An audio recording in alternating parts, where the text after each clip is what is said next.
السلام علیکم۔ آج میں جو قصہ آپ لوگوں کو سنانے جا رہی ہوں وہ اس بات کا ثبوت ہے کہ جادو سے زیادہ طاقت توکل کی ہوتی ہے اور بندش سے زیادہ بوجھ انسان کے اپنے دل کی بے یقینی ہوتا ہے۔ یہ کہانی ہے ایک لڑکی جس کا نام ہے عالیہ۔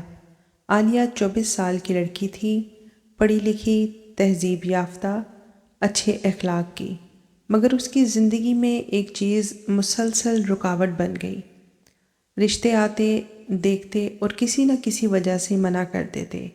کبھی کہتے لڑکی بہت سیدھی ہے، کبھی کہتے بہت خاموش ہے، اس کا چہرہ صحیح نہیں ہے، اس کے گھر کا ماحول عجیب لگتا ہے، اور کبھی سب کچھ صحیح ہونے کے باوجود جہاں سے رشتہ آتا ان کی طرف سے کوئی جواب ہی نہیں آتا۔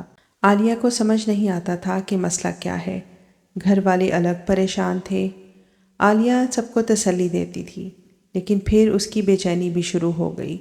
پھر رشتہ دار بولنے لگے کہ اس پر نظر لگ گئی ہے، اس پر بندش ہے، اس پہ جادو ہوا ہے، کسی عورت نے روک رکھا ہے، کسی نے جلن میں کوئی ٹونا کروایا ہے۔ عالیہ چپ رہتی، مگر اس کی ماں کا دل ٹوٹنے لگا۔ شبنم خالہ روز کہتی، میں ایک عورت کو جانتی ہوں، وہ کالا علم اتارتی ہے۔ پھوپھی کا مشورہ ہوتا، تعویذ بندھوا دو ورنہ زندگی یوں ہی گزر جائے گی۔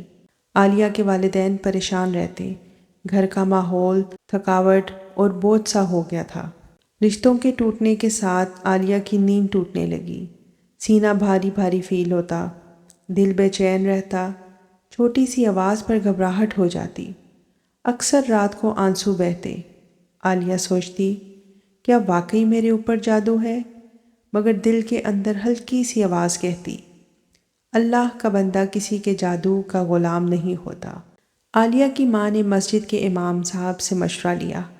انہوں نے صرف اتنا کہا کہ سورہ بقرہ کی تلاوت اور رقیہ کرے، 3 کل صبح اور شام پڑھے، آیت الکرسی، حسبنا اللہ و نعم الوکیل پڑھے، توکل اور صبر کرے، اور کہا کہ صدقہ خیرات کریں کیونکہ جادو سے زیادہ دل کی کمزوری اثر کرتی ہے۔ یہ جملہ عالیہ کے دل کو لگ گیا۔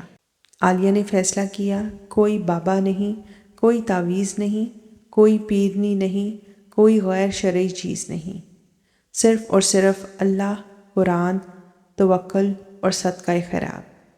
اس نے رات کو رو رو کر دعا کی، یا اللہ، اگر کوئی بندش ہے تو کھول دے، اگر کوئی امتحان ہے تو آسان کر دے، مگر میرے دل سے ڈر، بے یقینی اور بے چینی دور کر دے۔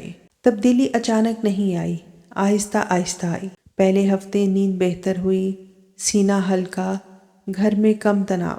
دوسرے ہفتے ماں کا لہجہ نرم، والد مسکرانے لگے، گھر کی ہوا ہلکی پھلکی سی ہو گئی۔ تیسرے ہفتے عالیہ کا چہرہ ایسے روشن اور تر و تازہ ہو گیا، دل ہلکا، دعا میں لطف محسوس ہوا۔ اور چوتھے ہفتے پہلا رشتہ دوبارہ واپس آیا۔ اس دفعہ انہوں نے کہا، پہلی دفعہ ہم عجیب بے چینی سے اٹھ کر گئے تھے، اس دفعہ سکون محسوس کر رہے ہیں، پتہ نہیں دل کو کیا ہوا کہ ہم آپ کی طرف لوٹ آئے۔ رشتہ طے ہو گیا، نکاح کی تیاری ہونے لگی، مگر پتہ نہیں کیوں عالیہ کی والدہ کا دل ابھی بھی بیٹھ رہا تھا۔ ایک دن عالیہ کی ماں نے رونا شروع کر دیا۔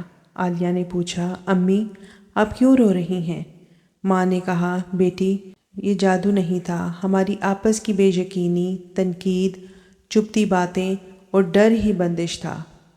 عالیہ نے ماں کا ہاتھ پکڑ کر کہا، شیطان جادو سے پہلے دلوں میں فاصلہ ڈالتا ہے۔ نکاح کے ایک دن پہلے عالیہ نے سجدے میں گر کر کہا، یا اللہ، میں نے تیرے سوا کسی سے مدد نہیں مانگی اور تو نے میری ذلت کو عزت میں بدل دیا۔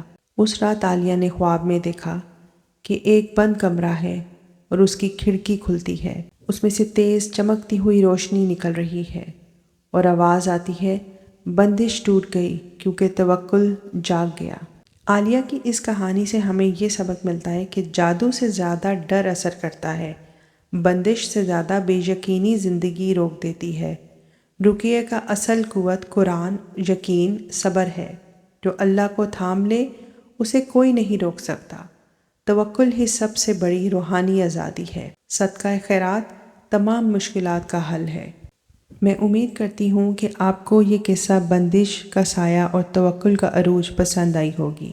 اگر آپ کو یہ کہانی پسند آئی ہے تو میرے چینل کو سبسکرائب کریں، میری ویڈیو کو لائک اینڈ شیئر کریں۔ اللہ تعالی ہم سب کو اپنے حفظ و ایمان میں رکھیں، آمین۔ اللہ حافظ۔